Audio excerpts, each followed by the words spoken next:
faudrait peut-être que je songe à un titre différent pour ces vidéos-là. Bonjour, je suis Mayolek et je suis un enfant des années 90. À ce titre, il y a certains films que je suis un peu obligé d'avoir connus et adorés à mon âge naïf. L'incroyable voyage en fait partie. Cette aventure avec des animaux reste un incontournable de ma jeunesse qui me laissera une marque à vie. Et sans doute aussi pour Flakis qui me l'a demandé. Mais 27 ans plus tard, est-ce aussi bon que ça? Oui? Ça va encore. On va suivre une grande famille qui a un animal attitré pour chacun des enfants. C'est courant ça, parce qu'en dehors de ce film, j'ai presque jamais vu ce genre d'organisation domestique. Enfin bon, ils ont un chat et 2 chiens. Ah, si l'un d'eux avait été un rongeur, ça aurait été le bonheur parfait. Et ces 3-là ont la capacité de communiquer par télépathie. Mais Shadow, comment tu attrapes ces trucs-là? Demande à Sassy. Oh, Assassine, aide-moi, je meurs de faim. Qu'est-ce qu'on dit? Oui, je vois que ça comme explication. Et quand on les muselle, ça bloque leurs ondes. Ne laisse pas monter.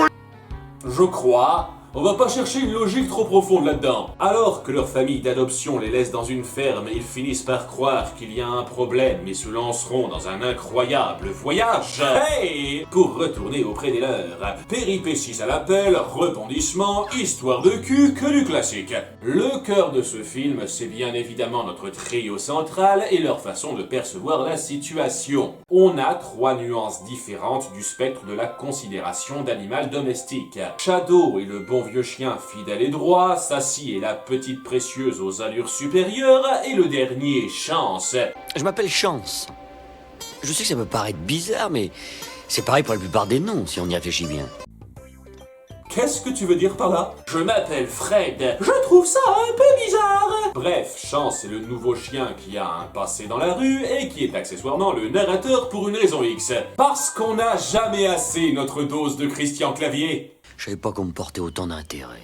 Chacun d'entre eux montre une approche vraiment différente de son statut d'animal de compagnie. Shadow qui embrasse totalement son rôle avec fierté et affection, Sassy qui se voit un peu au-dessus de ceux qui s'occupent d'elle, et Chance qui est en phase de transition et garde son passif de chien errant encore ancré. Ce sont des caractères typiques d'animaux domestiques qui donnent une bonne diversité à notre groupe central, à qui on donne des voix très à propos. Oui, je reviens sur ce que j'ai dit, je ne déteste pas Christian Clavier. Enfin, ça dépend des rôles. Jean Reno campe à la perfection ce rôle de vieux roublard sage aux commandes. C'est un peu sa seconde nature. Ça a toujours existé depuis la nuit des temps. Depuis que certains chiens sauvages ont décidé de veiller sur l'homme. Valérie Lemercier transmet bien l'aspect précieux et légèrement condescendant du chat domestique. Châtiez un peu votre langage, monsieur le manant. Renifleur de derrière. Et Clavier, honnêtement et judicieusement choisi pour jouer le fauteur de trouble qui agit avant de réfléchir. Certes, il tombe un peu dans la caricature de lui-même à quelques moments. La table. Mais majoritairement, il s'en sort et fait passer sans souci les moments sérieux qui en ont besoin. Il invente n'importe quoi pour t'effrayer. Tu crois ça parce que vous deux, les animaux chouchoutés, vous n'avez jamais été à la rue. J'ai connu la fourrière, hein. Ne me dites pas que ça n'existe pas. Je sais de quoi je parle. Et j'avoue que la dynamique entre lui et Lemercier est assez souvent savoureuse. Le secret de la beauté passe par un sommeil reconstituant. Bah dis donc, faudrait que tu dormes au moins pendant 1 mois. Et moi, j'obtiens de la nourriture en faisant mine de ne pas en vouloir. Mais t'es vraiment idiote. Je vais te le prouver. Pas la peine, je sais que t'es idiote. J'ai décidé de venir en cas de besoin, je vous protégerai. Oh, mon héros, j'aurai ton derrière en point de mire pendant tout le trajet. Super! Ce qui est intéressant chez ces personnages surtout, c'est donc la façon dont on gère leur compréhension du monde qui les entoure. Ils ne comprennent pas le langage humain et essayent un peu de s'imaginer avec leur logique les intentions derrière certains actes et paroles. C'est ce qui amènera le gros quiproquo qui les lancera dans cette aventure. Dommage que ce soit un chouïa gâché par quelques X ci et là dans l'écriture. Tu peux attendre longtemps pour le pourboire, toi. Comment tu sais ce qu'est un pourboire? C'est vrai que c'est pas un chat du genre domestique, mais plutôt style Schwarzenegger. Arrête de faire des des jeux de mots va... J'aurais vraiment à saluer le travail de mise en scène autour de ces animaux. Vous ne le savez peut-être pas, mais j'aime bien chercher les petits défauts. Et pourtant, à quasiment aucun moment, je n'ai eu l'impression que la scène se forçait. Le positionnement des chiens et chats, le montage et les dialogues me donnaient vraiment l'impression que ces animaux s'adressaient les uns aux autres comme le film voulait nous le faire ressentir. Et ça a dû demander un travail énorme aux dresseurs en charge. De faire en sorte que ces trois-là suivent le scénario prévu et d'aider à mettre en place des mises en scène qui paraissent dangereuses, des réactions naturelles dans le propos. Ce sont ces gens-là les plus grandes stars du film pour moi. Il y a même des fois où j'aimerais bien savoir comment ils ont fait certains trucs. Du genre, comment ils gèrent cette scène où Sassy manque de se noyer, le moment où Chance se prend une salade d'épines dans le museau, ou le passage de fin où Shadow est censé avoir une jambe cassée. Ce ne sont aucunement des critiques, ce sont des questionnements sincères qui n'ont pas de réponse dans le DVD. Vu qu'un organisme s'est bien assuré qu'aucun animal n'a été maltraité durant le tournage, j'imagine qu'on a alterné entre des plans rapprochés en studio et des images de synthèse dans des plans larges, que ça c'était un travail de maquillage impeccable, et que, ouais, les dresseurs ont fait un boulot du tonnerre pour diriger ce chien, ou quelque chose dans le genre, et c'est un sacré exploit. Mais bon, en cherchant la petite bête, j'ai quand même trouvé quelques trucs. La petite théâtre du chipotage. L'église vous déclare mari et femme. On a attendu 3 gosses, 2 chiens et un chat pour se marier. Il fallait qu'on soit sûr. Oh, mais qu'est-ce que c'est que cette horreur? Des brocolis. Les brocolis, aliment tête de turc depuis 50 ans. C'est pas si mauvais que ça, merde. Les gâteaux de Nani. Qu'on ne voit dans aucun plan après ça. Un gâteau très discret. Qu'est-ce qu'il a dit Que Chance a dévoré Sassy. Non, je plaisante, il dit que Sassy se plaît orange. Est-ce que tu crois réellement que ton grand frère comprend le langage des animaux? Tu es censé avoir quel âge? Je comprends, elle veut pas se mouiller. Mais elle peut nager. Techniquement, l'un empêche l'autre. Et un cliché en boisson pour la table 2. Minou, minou, minou, minou. Et n'oublie pas de monter sur ce rocher pour que ça arrange notre plan. Elle belle queue, la poupée. Non, je rêve, on me drague. Elle a une de ses paires de vacances. Des partisans du sexe interespèce, à ce que je vois. Ça va?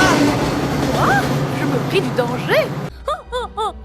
Devinez qui est sorti avant? Ce que j'ai énoncé jusqu'à présent, c'est ce qui fait que L'incroyable voyage reste un film encore plaisant à mon âge. Mais j'avoue qu'il ne me met pas autant d'étoiles dans les yeux qu'enfant, et ça vient en grande partie des clichés typiques de films familiaux de ce genre. Je l'ai vite pointé, mais il est vrai que le personnage de Chance a son lot de moments lourds, en particulier au début. Vraiment, c'est au-dessus de mes forces. Je ne peux rien avaler. J'ai 1 kilo à perdre. Ce serait pas raisonnable. La bonne famille est assez plate et je trouve que ça gâchait un peu le rythme de s'étendre autant sur elle. Je veux dire, ça sert à quoi ce petit délire lorsqu'ils pensent les avoir retrouvés? Est-ce une référence à Cendrillon? La citrouille brisée représente la fin des vains espoirs, mais il reste un obstacle à franchir avant la vraie fin heureuse. Ou bien c'est juste une perte de temps stupide.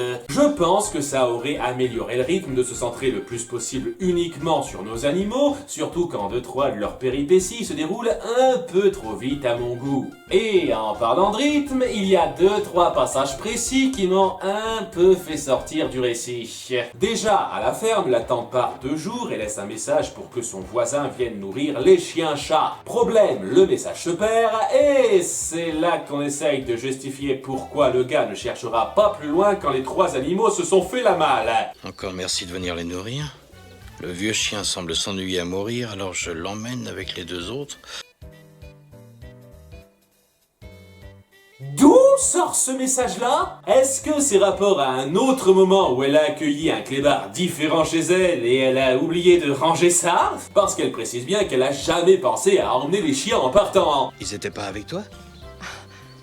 Qu'est-ce que tu voulais que je fasse d'eux? J'avais assez de Bah, chevaux. c'est ce que je me suis dit, mais t'avais écrit que tu les emmenais. Cette information me déface totalement. Je ne pige pas une seconde ce que ce mot fout là. Et puis merde, au bout du compte, la famille saura qu'ils ont disparu. À quoi ça vous a servi de retarder ça?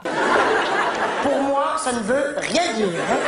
Ensuite, on a la scène du chenil où nos héros croient à tort qu'on les a capturés alors que leurs maîtres viennent les chercher. Ça s'inscrit à nouveau dans le concept de leur compréhension du monde, mais punaise, vous nous faites pas une ambiance qui aide à rendre ça très subtil. Entre la façon agressive que ces gens ont de les aborder et le caractère exagéré de certains... Minou, minou, minou. Minou, minou, minou. Viens, minou, Minou, minou, minou.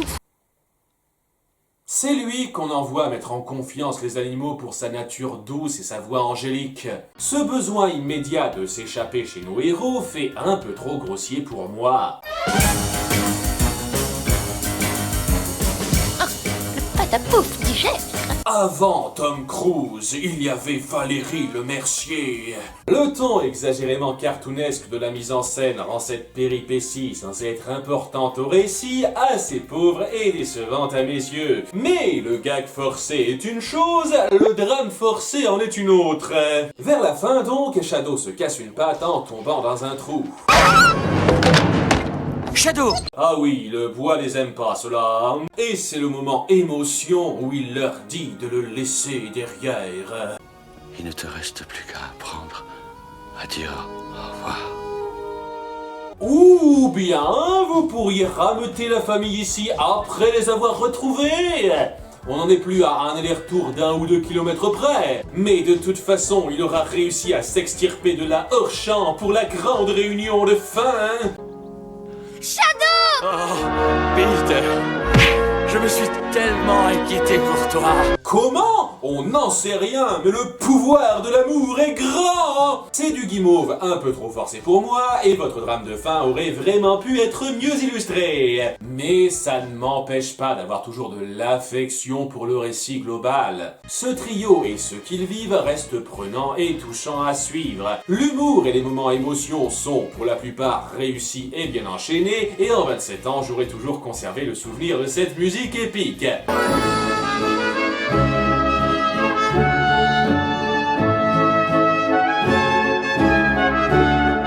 Après, c'est difficile d'oublier ça quand on nous la sert grosso merdo 36 fois dans le film. Je rentre à la maison. Ah bon? Qu'est-ce qu'il a dit? Shadow. Je vous ai dit que je rentrais à la maison. Je n'aurais pas dû la forcer à venir. C'est pas ta faute. C'est elle qui a voulu. Gagner! On est deux génies! Ceci. S'assise. Ah, ça y est.